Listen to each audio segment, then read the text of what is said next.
last hashtag that of the semester. We sat down with a producer from Teen Mom 2, an update on the Kardashians versus Blac Chyna case, and we say our final goodbye to the show. All that and more. From Hamden to Hollywood, we are your source for Quinnipiac's entertainment news.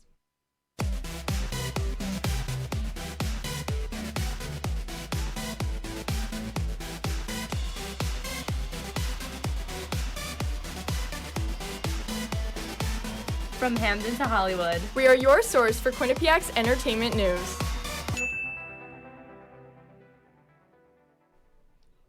Welcome to Hashtag That. I'm Karina Kamey. And I'm Manny Galicki. We're here for the last hashtag of the semester, but also our last show before we graduate. I don't want to start crying just yet, so let's jump into the Hollywood news, and I'll save my tears for the end of the show. The Met Gala is back to its usual first Monday in May spot after 2 years of pandemic changes. The annual fundraiser event for the Metropolitan Museum of Art's Costume Institute raises an 8-figure sum each year, and this year isn't expected to do any different. This year's theme is In America, an anthology of fashion, which is based on a 2-part exhibition from the museum, the second installation of which will reflect the evolution of American style. Vogue's live stream of the event kicks off at 8 p.m. on Twitter and Instagram. And there's a new holiday in Houston, Texas. Mayor Sylvester Turno proclaimed today, May 2nd, Megan Thee Stallion Day, and handed her a key to the city. Rapper Megan Thee Stallion is a graduate from Texas Southern University, a philanthropist, and a 3-time Grammy winner. Mayor Turner said she, quote, has an extraordinary entertainment career, but we wanted to honor her for what she does off stage to lift people's lives in underserved communities, end quote. Hollywood's hottest couple, Pete Davidson and Kim Kardashian, walked their first red carpet together. The couple were invited to the White House Correspondents' Dinner and graced the red carpet with their signature good looks. Kim has posted a few behind-the-scenes pictures over the course of their 6-month relationship, but Pete tries to stay off of social media, so fans have anxiously been awaiting their first public appearance, and it is safe to say that they did not disappoint. After his outstanding headline Coachella performance, Harry Styles lost one of his signature rings. Fans who were filming the last song of his set saw the ring fly off of his finger and land deep in the crowd. The video began circulating Twitter, and fans became adamant that the ring would find its way back to Styles himself. After a few direct messages, the ring has been located and is making his way back to Harry as we speak. To say that some of his fans are dedicated, I think that would be an understatement. And I don't know about you, but I'm pretty excited for all the new music coming out soon. And I know our friend Grace is excited too. Grace Doyle is back for her monthly music spotlight. Let's check it out. Hey hashtag, it's Grace, back with the final monthly music spotlight for the semester. Today, we're going over a few albums to look out for in the next few months. First, the album on everybody's lips. Harry Styles is releasing his 3rd studio album, Harry's House. The singer announced this album on March 28th by promoting the first single off of the new record, As It Was, which was then released April 1st. On April 15th, Harry performed the song at Coachella, along with 2 unreleased tracks called Boyfriends and Late Night Talking. When discussing the album, Harry said it was by far the most intimate album he's ever recorded, as it draws inspiration from his public image and lack of privacy. Personally, I love Harry's solo work and I can't wait for this release. Harry's House is set to release May 20th. Moving on, we have a comeback that we've all been waiting for. 5 years after his hit album Damn, Kendrick Lamar is back with his new album, Mr. Morale and the Big Steppers. The rapper teased the record in August 2021, and after his appearance at the Super Bowl, audiences were left speculating if Kendrick was really back for good. On April 18th, the artist tweeted a link to his website, which announced the name of the album and its release date. After the success of his previous album, I can't wait to see how this one measures up. Mr. Morale and the Big Steppers is set to release May 13th. Finally, we have an album that I've been anticipating for 3 years. Post Malone is finally releasing his 4th studio album, 12 Karat Toothache. Post released this news on April 27th with an Instagram post displaying the artist's iconic grill and face tattoos. The news comes days after Post Malone's manager teased the album's release in a tweet saying, "Results or excuses, choose your side." As a huge Posty fan, this album can't come soon enough. 12 Karat Toothache is scheduled to release June 3rd. That's all I have for this semester's final installment of Monthly Music Spotlight. One final time, back to you in the studio.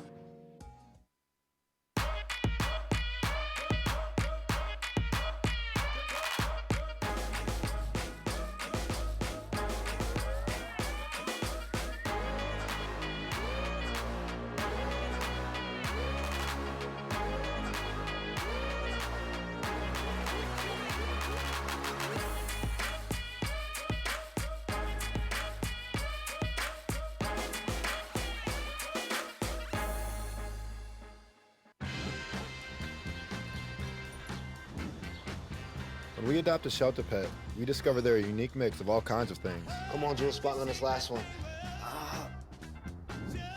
There it is.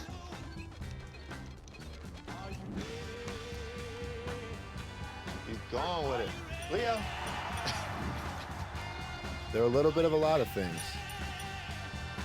but they're all pure love.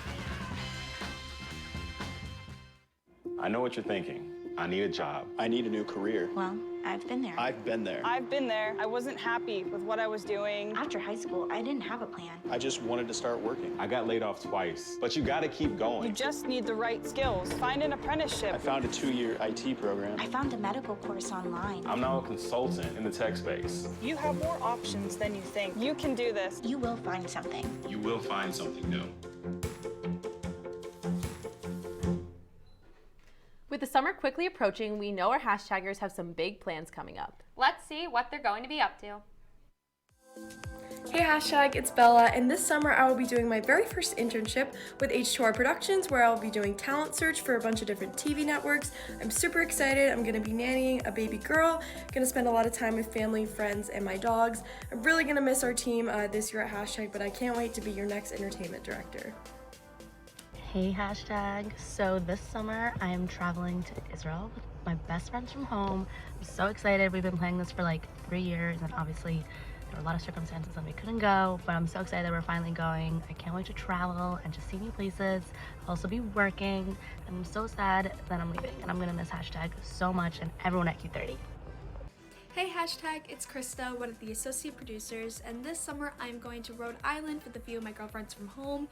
Overall, this entire year, I'm so incredibly proud of everything that my producing staff and I have accomplished, and I'm so sad to see all our seniors leave, but I love you guys and wish you the best of luck going forward.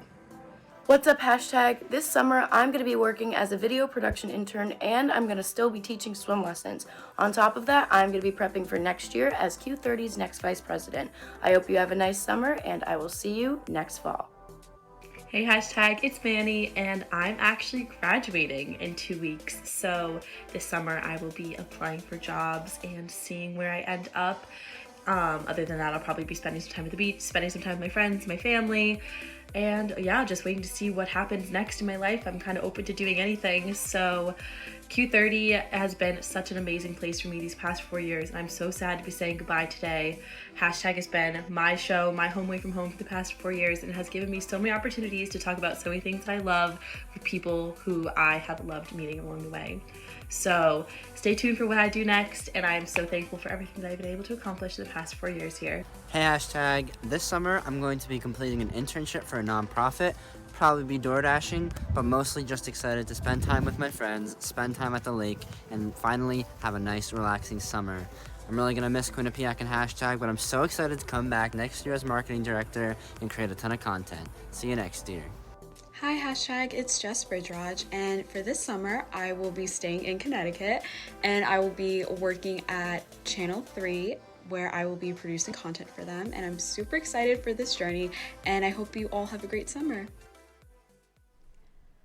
Freshman year, I met one of my now best friends here at hashtag. Alyssa Murphy is here for the week's trending topics.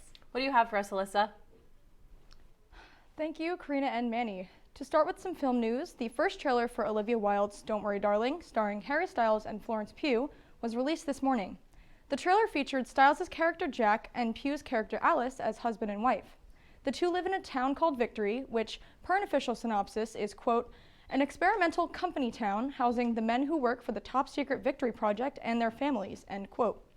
Don't Worry Darling is Wilde's second film as a director, and it will hit theaters on September 23rd. Shifting to the music scene, singer Jessie J has bravely opened up about the miscarriage she suffered last November. The 34-year-old singer fell pregnant last year, but unfortunately miscarried in November 2021, revealing brief details in an Instagram post.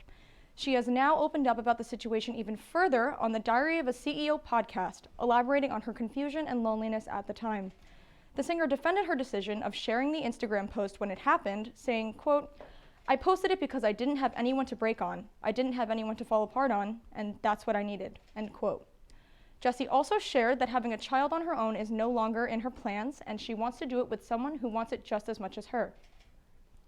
Now, reeling it back into film news, longtime director Justin Lin has left the Fast and Furious franchise due to creative differences.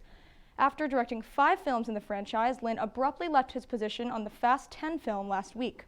An inside source with the Daily News cited Vin Diesel and his difficult demeanor as the reason for Lin's departure, saying, quote, "No one is dissing Vin Diesel on the record, but everyone knows. Diesel shows up late to the set, he doesn't know his lines, and he shows up out of shape," end quote. Lin is being replaced by director Louis Leterrier, known for working on Clash of Titans and episodes of Lupin. That's all the trending topics I have today. Back to Karina and Manny. Thank you, Alyssa. Stranger Things Season 4 is finally set to return in just a little over 3 weeks. Isabella Foley and Audrey Scafati are getting excited, and they're breaking down the latest trailer. Let's unpack that. Hey, hashtag, it's Audrey. And Bella, and welcome to hashtag Unpack That. Today, we are going to be unpacking the Stranger Things Season 4 trailer. So today we're going to give you guys some of our biggest theories along with what we kind of got from the trailer and what we think we can expect to see in Season 4. So this trailer is very Max-centered. So we're thinking that Max is somehow connected to the Upside Down and it has to do with Billy's death. A lot of fans have been speculating that perhaps Max got powers this season, but we think it's more of a Will situation where she doesn't have control and Billy is possibly possessing her or having control over her and pulling her into the Upside Down. And that leads directly into our next theory, and that is that Billy is the monster in Season 4. The clip of the monster at the end of the Season 4 trailer was very reminiscent of Billy's death by the Mind Flayer, with all of the arms and veins of the monster coming down right into the center of his chest, which is exactly how the monster looked at the end of this trailer, so we're definitely thinking it's him. Something that Audrey and I are also really interested in seeing is how they will combine all the 3 different locations. All the friends are separate now, with Will, Mike, and Elle being in California, a lot of the friends being in Hawkins, and even Hopper being in Russia. We'll be interested to see how they all come together again because we really haven't seen all of them separated so much, especially with one of the clips being Lucas playing basketball, which seemed that perhaps maybe he had become more popular, he's growing apart from Mike and Dustin. A lot of the friends are distancing themselves from each other, so it'll be cool to see how they come back together again.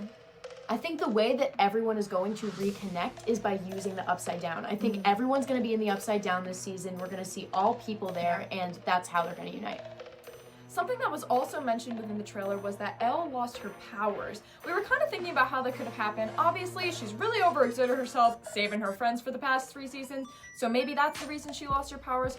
Or also, it could be that she is not in Hawkins anymore, and maybe that's the source of her powers, and that's why she lost them.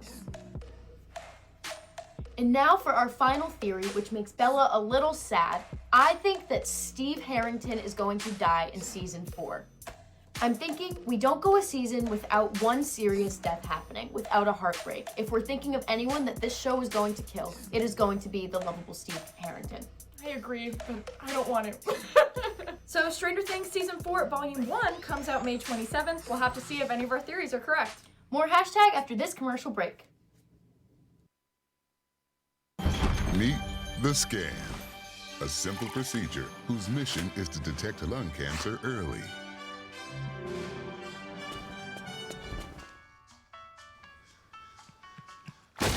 I'm here to save you. But I feel fine. That's great, but you may still be at high risk for lung cancer. Oh man, that's a new fence.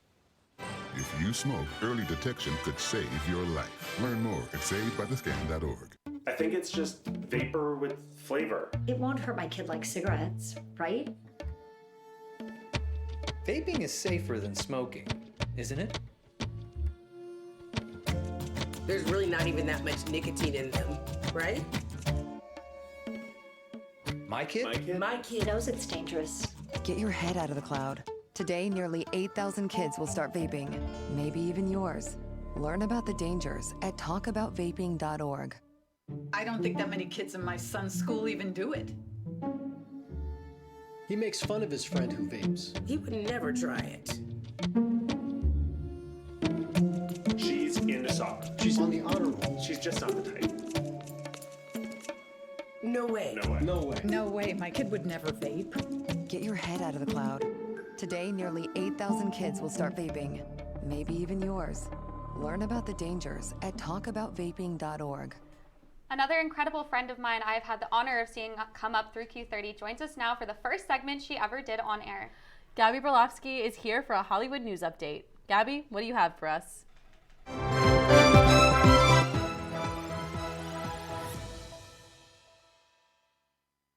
Thanks, guys. I'm super excited to give you our last Hollywood news update of the semester, so let's jump right in.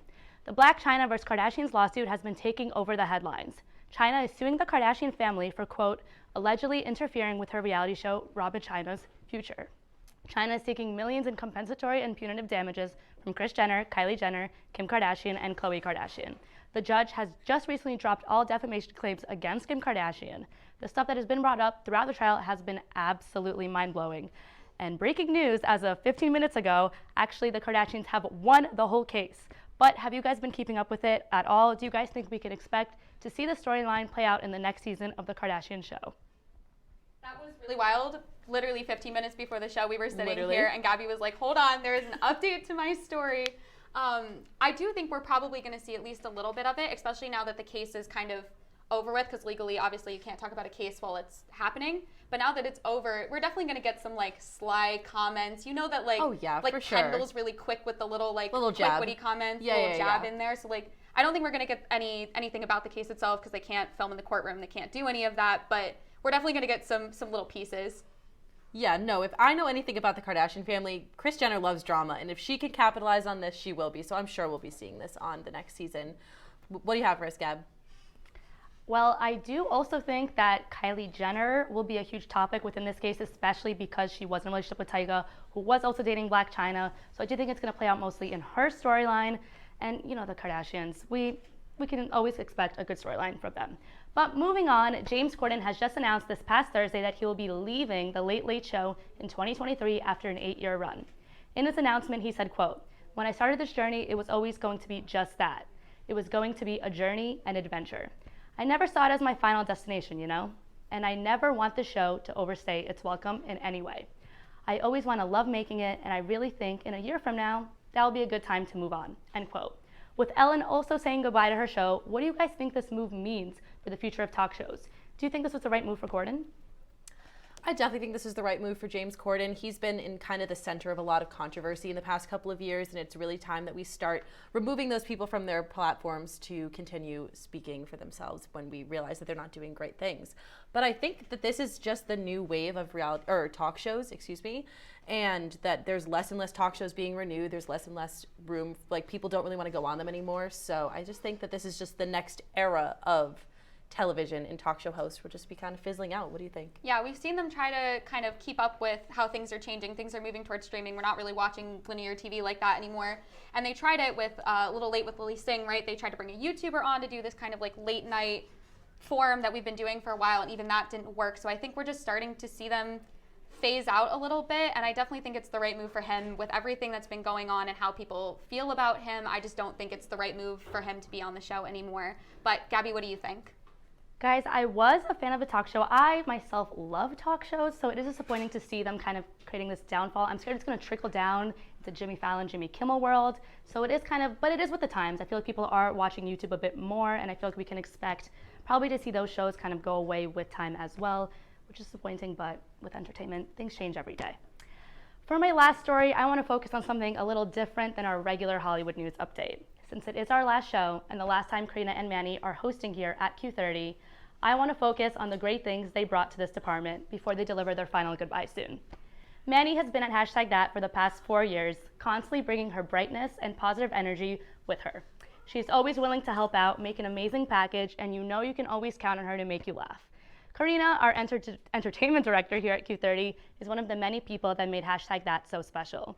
She's one of the most hardworking people I have ever met and truly taught me everything I know.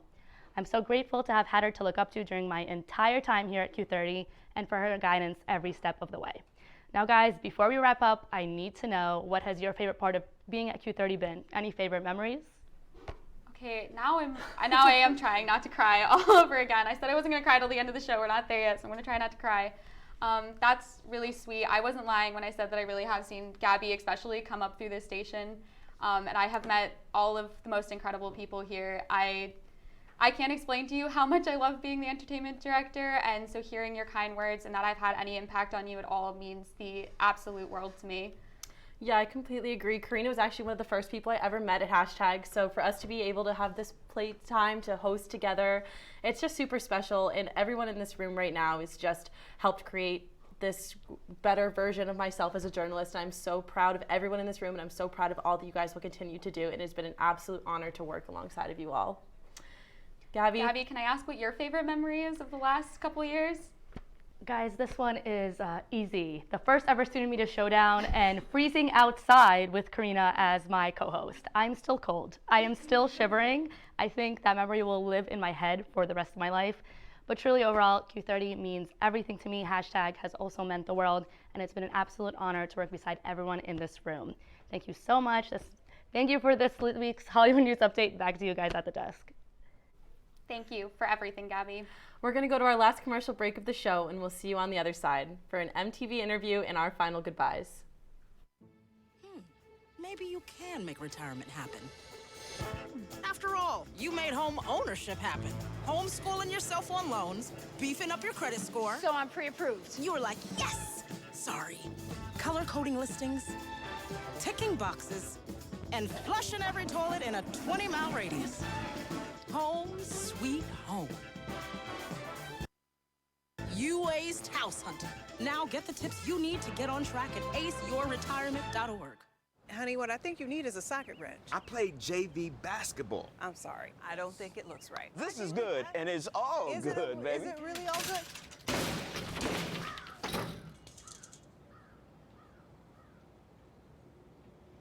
If you love me enough to routinely test your handyman skills, not to mention the strength of your marriage, then of course you'll visit nhtsa.gov/therightseat to make sure I'm in the right car seat. I'm gonna call my dad. Type 2 diabetes can have a big impact on your life, but how can it be prevented? Well, the first step is knowing if you have prediabetes, a serious medical condition that puts you at high risk for type 2 diabetes. 1 in 3 American adults has prediabetes, but more than 80% don't know they have it. The good news is, prediabetes can be reversed, and for many people, healthy changes in their daily routine can make a big difference. Take the 1-minute risk test today at doihaveprediabetes.org. Thanks for sticking with us. MTV's hit series Teen Mom 2 just aired the 8th episode of their 11th season, and producer Krista Barong sat down with the producer of the show to get the full scoop. My name is Vicky. I work for the show Teen Mom, specifically Teen Mom 2 on MTV, and I am an associate producer. It started out as 16 and Pregnant, and then they took some of the girls from that show and made it into Teen Mom OG. They did the same thing, like from the other seasons of 16 and Pregnant. They took some of those girls and made it into Teen Mom 2. When I was in college, I changed my major like a million times. When I graduated, no one wanted to hire me, and I got to PA at like the VMAs, got to go to Austin for South by Southwest and do MTV's event there. I finally got a job being a PA at one of the Teen Mom reunions that was filming in the city.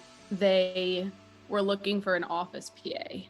So that's how I kind of got in. When we're on set, we have a pretty small crew. We have a producer, 2 camera operators, an assistant camera, an audio, and security.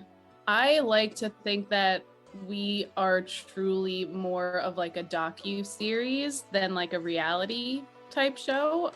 We really do genuinely just follow the girls in their lives with a camera. I feel like when you find a really good group of people and you're making a TV show, it can be like chaotic and stressful, and you end up spending really long hours with this like group of people, and it's just fun. You need to find a production management team to work for that really cares about their PAs, because a set can't run without them.